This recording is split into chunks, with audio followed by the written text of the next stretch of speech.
របៀបកណនីទឹកពិសាមានរូបមន្តអ្វីទៅបាទជាប្រធានបទសំខាន់ណាស់មើលទៅបងប្អូនមាន comment ច្រើនសួរពីរឿងនេះហើយខ្ញុំនឹងធ្វើការឆ្លើយតបហើយខ្ញុំចាប់ផ្ដើមអាន comment បងប្អូនសិនហើយបន្តមកខ្ញុំធ្វើការឆ្លើយតបជាក្រោយបងស្រីឬក៏បងស្រីទេអត់ដឹងគាត់ក្នុងកណនីរបស់គាត់ឈ្មោះថាស្រីចាស់ខេត្តបាត់ដំបងបាទគាត់បានសរសេរថាគីឡូ74ត្រូវញ៉ាំទឹកមួយថ្ងៃប្រហែលលីត្រលោកគ្រូបាទនេះជាសំណួរទី1សំណួរមួយទៀតគឺបងប្រុសឬក៏ប្អូនប្រុសឈ្មោះភឿកសុជាបាទលោកបានសរសេរ comment ថាតើគួរកណនីបែបណាដើម្បីឲ្យដឹងថាយើងគួរញ៉ាំទឹកអស់ប្រមាណលីត្រក្នុងមួយថ្ងៃទាំងភេទប្រុសទាំងភេទស្រី comment ទី3គឺឈ្មោះនិរដីចុះគេឲ្យហូបទឹកតាមគីឡូនោះលោកគ្រូខ្ញុំ65គេឲ្យហូបទឹក3លីត្រនឹងមិនវិញបាទនេះជាអ្វីមួយដែលគាត់លើកថាគេឲ្យគាត់ហូបទឹក3លីត្រគេអ្នកប្រាប់អញ្ចឹងណាអ្នកទី4គាត់ឈ្មោះជាសុផលគាត់បានសរសេរថាលោកគ្រូតើមនុស្សចាស់ចាប់ពី60ឆ្នាំទៅ80ឆ្នាំតើត្រូវញ៉ាំទឹកមួយថ្ងៃប៉ុន្មានលីត្រគាត់សរសេរល្អគាត់ comment ល្អមកកាន់ខ្ញុំបាទបងប្រុសម្នាក់ហ្នឹងណាបាទហើយអ្នកទី5គឺគាត់មានការសរសើរគាត់ឈ្មោះ K9 Pro Plus បាទអរគុណលោកគ្រូសំណប់ចិត្តតាំងពីតូចខ្ញុំសៀវភៅ24ម៉ោងរបស់លោកគ្រូបាទគឺមានន័យថាគាត់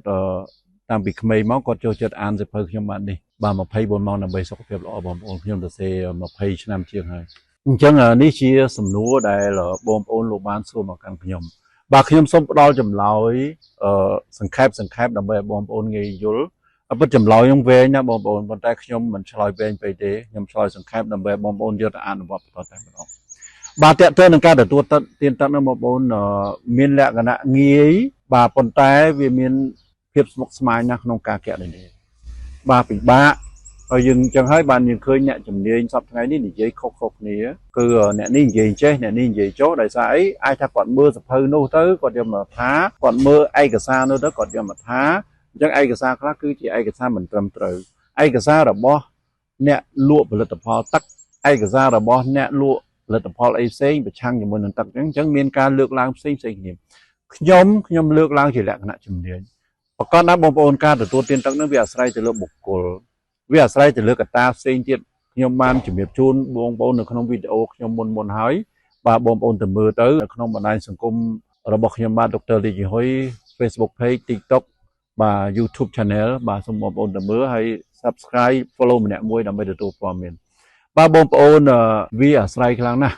ទៅលើកត្តាច្រើនមានរូបមន្តហ្នឹងក៏ច្រើនទៅទៀតដែលអ្នកស្រាវជ្រាវបានធ្វើការសិក្សាក៏ដូចជាបានធ្វើការណែនាំខ្ញុំមិនធ្វើការឆ្លើយតបទៅតាមរូបមន្តច្រើនទេតែខ្ញុំ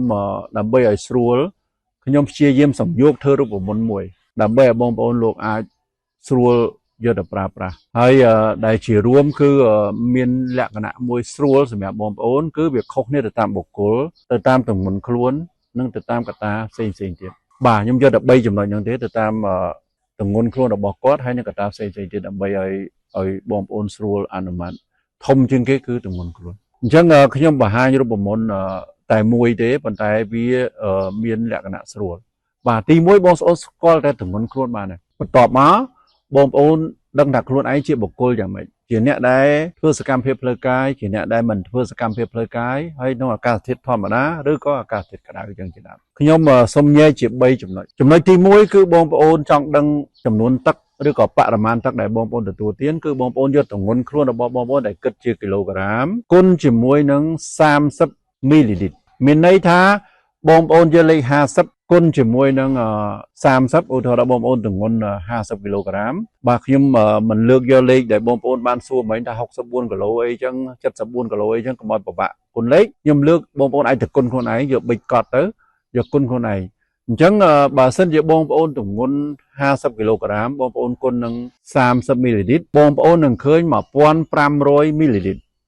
1500មីលីលីត្រហ្នឹងបើសិនជាគិតជាលីត្រវាស្មើនឹង1លីត្រកន្លះអញ្ចឹងសម្រាប់អ្នកដែលមានទម្ងន់50គីឡូហើយគាត់ជាមនុស្សដែលមិនធ្វើសកម្មភាពផ្លូវកាយទេគាត់នៅតែផ្ទះគាត់ធ្វើការនៅការិយាល័យធម្មតាគាត់អត់ប្រើកម្លាំងគាត់អត់បែកញើយទេបាទករណីបែបនេះឯងគឺគាត់ទទួលទានទឹក1លីត្រកន្លះបាន tôi từ bên nó không cạn đây để ôn sợi nịa ở đây ban lừa là quạt tổng ngón 65 kg một ôn cho con nâng sam sắp tới chẳng việc khơiประมาณchia chất pi lít bà chẳng có từตัวtiên tắc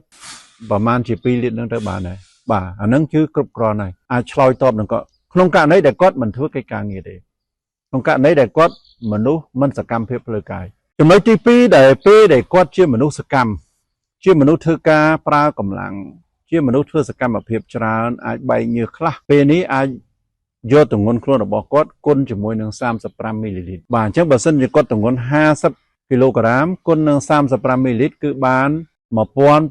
1750មីលីលីត្រដែលហាក់ផែជាមួយនឹង1លីត្រចុច75បាទអញ្ចឹងនេះជាបរិមាណទឹកដែលគាត់អាចទទួលទានបាទទឹកដែលខ្ញុំនិយាយនេះគឺទឹកសុទ្ធបងប្អូនអត់មានគិតទឹកកូកាកូឡាកាហ្វេឬក៏តែឬក៏អីផ្សេងទៀតទេអត់គិតទេគឺទឹកសុទ្ធបាទអត់គិតទឹកស៊ុបអីទេបងប្អូនណាទឹកស៊ុបគឺជារឿងមួយផ្សេងទី3គឺនៅពេលណាដែលគាត់ជាមនុស្សចេញក្រៅផ្ទះច្រើនបែកញើសច្រើនហាក្តៅច្រើនបាទពេលហ្នឹងគឺគាត់ត្រូវយកទម្ងន់ខ្លួនរបស់គាត់គុណនឹង40មីលីលីត្រពេលនោះគាត់ទម្ងន់50គីឡូក្រាមគាត់នឹងបាន2000មីលីលីត្របាទ2000មីលីលីត្រគឺសាហាវនឹងស្មើនឹង2លីត្របងប្អូនអញ្ចឹងអានេះជាករណីដែលគាត់អាចគិតលេខតាមនឹងទៅអញ្ចឹងបងប្អូនណាដែលមានទម្ងន់ប្រមាណបងប្អូនយកប៊ិចកត់ទៅហើយបងប្អូនធ្វើកត់គុណគូទៅសំណួរនេះឆ្លើយបងប្អូនច្រើនណាស់ខ្ញុំគិតថា comment ដែលតាក់ទងបរិមាណទឹកហ្នឹងប្រហែលសួរខ្ញុំប្រហែលសឹងតែ100នាក់បាទទាំងក្នុងបណ្ដាញសង្គមរបស់ខ្ញុំតាម YouTube Channel តាម